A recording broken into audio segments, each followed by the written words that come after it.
Well, this morning, got the old welder out.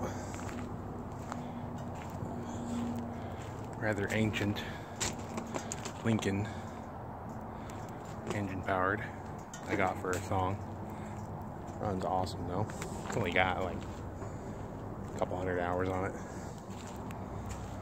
So, plan start today was to keep my excavator teeth from falling off. It's got these pins. These welds are cold, so don't worry about it. That keep falling out. So these two are old. This one fits tight, so I didn't bother welding it too much. Just a little spot there to get some contention there. And I like the short one here anyways. But these guys, I think I've replaced every one of these 4 times in the last year. And at 30 bucks a pop, it gets expensive.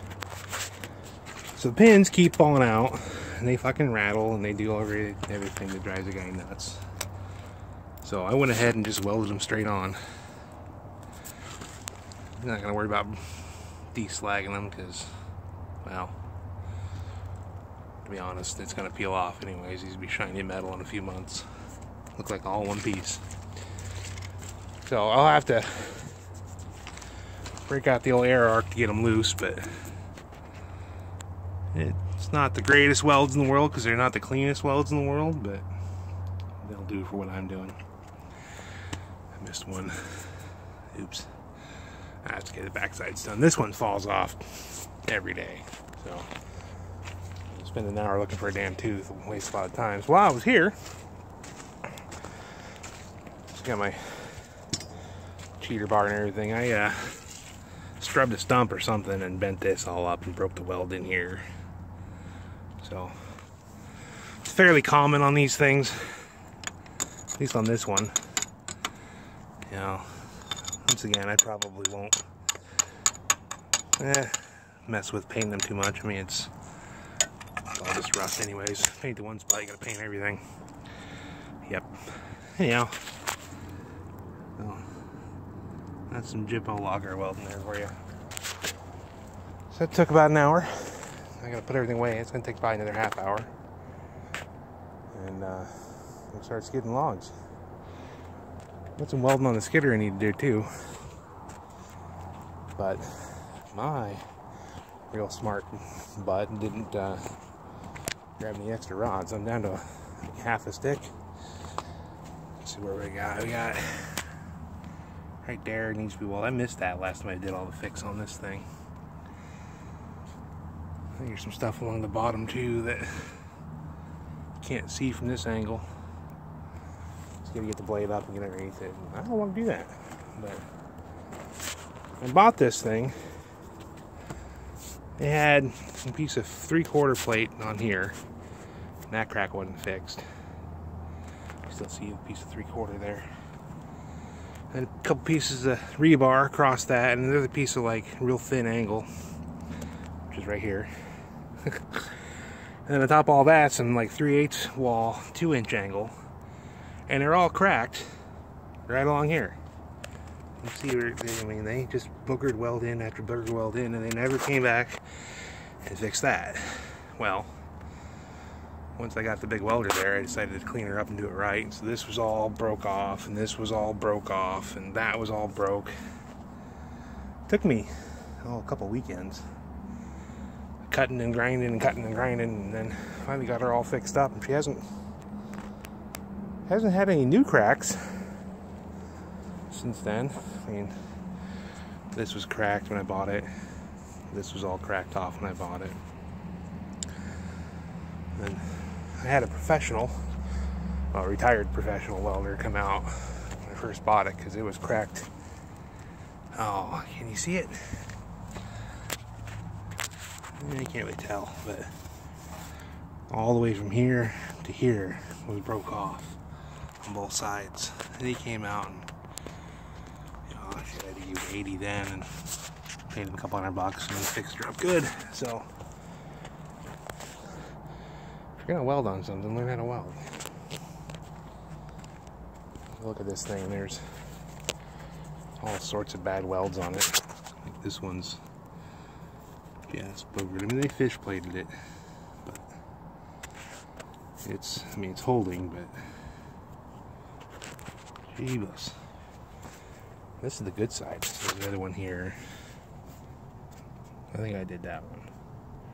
No, that's an original one. That one there, all around the axle mount. And they just stitched it. They didn't, I don't know what the hell they were doing. They boogered the fair lead up pretty good. It's almost round again now. It's been 4 years. 4 years? Oh, going on 5. Oh, damn. And over here we got the same thing. Axle mount in there, and there. No, that one's cracked underneath the bolt. I think that one is too. But I don't feel like dropping the pans to fix them, and they haven't done anything since then, so. One day, get her all fixed up, and then they tore the foot peg off of this side, so this side's smaller than the other side, and just butcher welded it in. It's holding, but anyhow, that's my day. I think they had one of these. They tried welding the hubs on one side.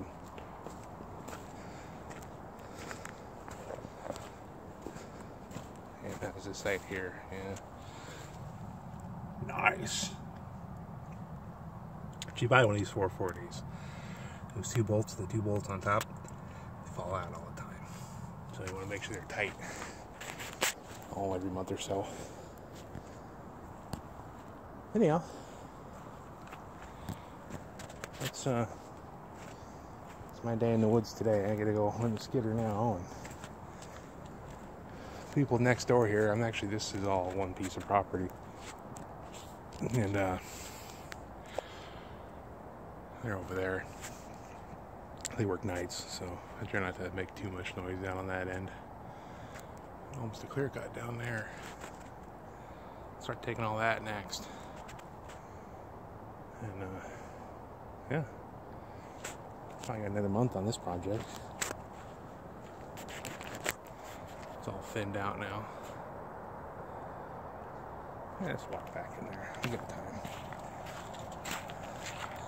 Great thing about being self-employed is you don't have to worry about somebody cracking the whip. You gotta crack the whip on yourself. It's kind of a problem in its own.